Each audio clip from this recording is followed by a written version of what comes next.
प्रधानमंत्री मोदी आज एक बार फिर उत्तर प्रदेश का दौरा करने वाले हैं। आज पीएम मोदी यूपी में एक स्पोर्ट्स यूनिवर्सिटी की आधारशिला रखेंगे। मेरठ में मेजर ध्यानचंद खेल विश्वविद्यालय का निर्माण होगा। गंग नहर के किनारे लगभग 36 हेक्टेयर में 700 करोड़ रुपए की लागत से इस खेल विश्वविद्यालय को तैयार किया जाएगा। सुबह 11:35 पर मेरठ के आर्मी हेलीपैड पर पीएम का हेलीकॉप्टर उतरेगा। यहां से पीएम मोदी शहीद स्मारक जाएंगे। यहां पहले अमर जवान ज्योति पर शहीदों को श्रद्धांजलि देंगे और फिर राजकीय स्वतंत्रता संग्राम संग्रहालय जाएंगे। संग्रहालय के बाद पीएम मोदी यहां से औघड़ानाथ मंदिर पहुंचकर वहां दर्शन करेंगे और फिर आर्मी हेलीपैड पहुंचेंगे और हेलीकॉप्टर से कार्यक्रम स्थल पर जाएंगे। कार्यक्रम स्थल पर प्रधानमंत्री मोदी दोपहर 1 बजे पहुंचेंगे। 1 बजे से 2:15 तक पीएम मंच पर रहेंगे और लोगों को संबोधित करेंगे। 2:25 पर पीएम मेरठ से रवाना हो जाएंगे। मेरठ और मेरठ के आसपास का इलाका हमेशा से खेल और खिलाड़ियों का गढ़ रहा है। मेरठ में सैकड़ों स्पोर्ट्स एक्सपोर्ट इंडस्ट्रीज हैं, तो दूसरी तरफ इस इलाके के सैकड़ों खिलाड़ियों ने दुनिया भर में भारत का नाम रोशन किया है। आज प्रधानमंत्री इस दौरे के दौरान कुछ खिलाड़ियों से भी मिलने वाले हैं। इस शिलान्यास कार्यक्रम में हिस्सा लेने के लिए पूरे राज्य से 16,000 से ज्यादा खिलाड़ी आ रहे हैं। खबर यह भी है कि मेरठ मंडल के ओलंपियन खिलाड़ियों के परिवार वालों से भी पीएम मोदी मुलाकात करेंगे। जिस खेल यूनिवर्सिटी का शिलान्यास करने पीएम मोदी पहुंच रहे हैं, उस यूनिवर्सिटी में वो सारी चीजें होंगी जो एक इंटरनेशनल यूनिवर्सिटी में होती हैं।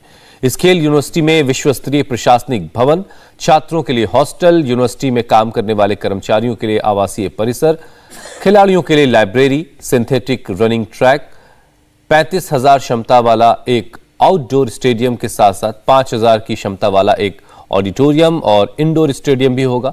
इस यूनिवर्सिटी में 6 synthetic lawn, tennis court, football का मैदान, हॉकी का एस्ट्रोटर्फ, ओलंपिक स्टैंडर्ड का स्विमिंग एरिना, वॉलीबॉल और बास्केटबॉल कोर्ट समेत वो सारी सुविधाएं इस स्टेडियम में होंगी जो इंटरनेशनल स्टेडियम्स में होती हैं। चूंकि किसान आंदोलन की वजह से वेस्टर्न यूपी यानी पश्चिमी उत्तर प्रदेश की सियासत टर्न ले रही है, लिहाजा बीजेपी अब इस इलाके में जबरदस्त जोर लगा रही है। पश्चिमी उत्तर प्रदेश के कई जिलों में जाट और मुस्लिम वोट किसी एक गठबंधन को पड़ गए तो दूसरे गठबंधन का बड़ा नुकसान हो सकता है। सियासी तौर पर मुस्लिम जाट दलित समीकरण ही सबसे महत्वपूर्ण है। मेरठ, सहारनपुर, मुरादाबाद और बरेली मंडल के 14 जिलों की 71 सीटों पर इस समीकरण का दबदबा माना जाता है। 2012 के विधानसभा चुनाव में बीजेपी को वेस्टर्न यूपी की 136 सीटों में से महज 38 सीटें मिली थी और वो सत्ता हासिल नहीं कर पाई। लेकिन 2017 के चुनाव में बीजेपी को 109 सीटें मिली और वो पूर्ण बहुमत उसने हासिल किया। लिहाजा 2022 के चुनाव में बीजेपी की नजर पश्चिमी यूपी के कास्ट फैक्टर पर है। यूपी का जाटलैंड कहे जाने वाले वेस्टर्न यूपी में जाट 17% है, मुसलमान 30%, एससी 18% और ओबीसी 22% है। बीजेपी किसान आंदोलन के बाद बने जाट मुस्लिम गठजोड़ को तोड़ना चाहती है और इसीलिए इस बार खिलाड़ियों को साधने की कोशिश है। ये सब जानते हैं कि पूरे उत्तर प्रदेश में पश्चिमी यूपी खिलाड़ियों का गढ़ रहा है। प्रधानमंत्री मोदी आज मेरठ के सोतीगंज इलाके के बारे में लोगों को कुछ खास बातें बता सकते हैं, क्योंकि योगी सरकार के ताबड़तोड़ एक्शन से इस पूरे इलाके में सन्नाटा पसरा है। मेरठ का सोतीगंज गाड़ियों के सबसे बड़े चोर बाजार के तौर पर कुख्यात रहा है, लेकिन पुलिस की धरपकड़ और कुर्की से 500 से ज्यादा दुकानों के शटर डाउन है। इस इलाके में एक्शन के लिए पीएम मोदी कई बार रैलियों में सीएम योगी की पीठ थपथपा चुके हैं। अभी कुछ दिन पहले मैंने एक खबर देखी थी।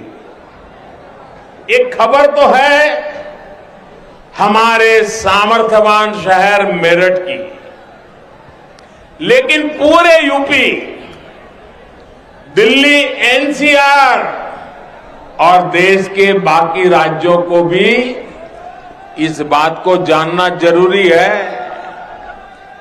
भाई और बहनों, मेरठ में एक मोहल्ला हुआ करता है, एक बाजार है सोतीगंज।